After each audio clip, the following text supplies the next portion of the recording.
மக்களே வணக்கம். எல்லாரும் எப்படி இருக்கீங்க? இன்றைக்கி வந்து எங்கள் வாழைத்தோப்பை சுற்றி பார்க்கலாம் வாங்க. இந்த வாழைக்கன்று எப்படி வைக்குவாங்க அப்படின்னா, மண்ணை வந்து அடியில் இருக்கிற மண்ணை புரட்டி போட்டுட்டு ஒரு குழி மாதிரி வெட்டிட்டு அது உள்ளே தான் வாழைக்கன்று வைக்குவாங்க. வாழைக்கன்று எங்கேருந்து வரும்னா, அந்த கொலை எடுத்துட்டு நம்ம கொலையை வெட்டிடுறோம் இல்லைங்களா, வாழை கொலையை, அந்த மரம் வேஸ்ட் தானே, அதில் குட்டியாக வந்து கீழே வந்து ஒரு 4-5 கன்று வந்திருக்கும். அதை தான் பிடுங்கி வேறு இடத்துல ரீப்ளேஸ் பண்ணி மாற்றி வந்து வச்சு வளர வைக்குவாங்க.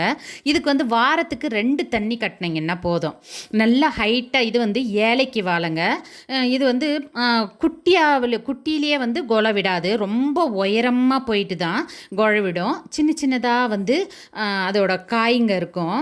பக்கத்துலேயே பாருங்கள் கன்று வந்திருக்கும். அதை வந்து நாம் இப்படி அறுத்து வேஸ்ட் பண்ணிடணும். இல்லைனா வந்து அந்த பெரிய செடி இருக்குது இல்லைங்களா, அதுவும் வளராமல் போயிடும். அதனால் வந்து நாம் வாரத்துக்கு ஒரு முறை இந்த கண்ணவும் க்ளீன் பண்ணி விடுவாங்க. பக்கத்தில் இருக்கிற கண்ணை கத்தி வச்சு அறுத்து விட்டுருவாங்க.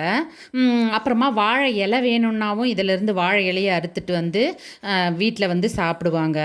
அப்புறமா வந்து இதுக்கு வந்து தண்ணி நீங்கள் கட்டிகிட்டே இருந்தாவும் சரி, கட்டலன்னாவும் சரி, அதில் வந்து ஆஸ் யூஷுவல் காய் வைக்கிறது நம்ம வைக்கும். எப்படின்னா, மழை அடிக்கடி வந்துடுது இல்லைங்களா, இந்த வாழைக்கன்று சீசன் வைக்கும்போது கண்டிப்பாக மழை வரும்.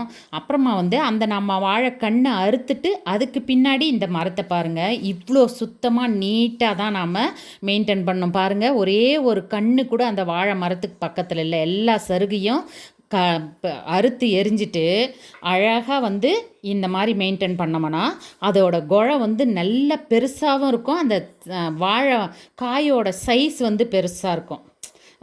அப்புறமா வந்து இதை நாம் மாட்டுக்கு யூஸ் பண்ணலாம். கட்டி எடுத்துகிட்டு போய் மாட்டுக்கிட்ட போட்டோம்னா மாடு வந்து அதை நல்லா சாப்பிடும்.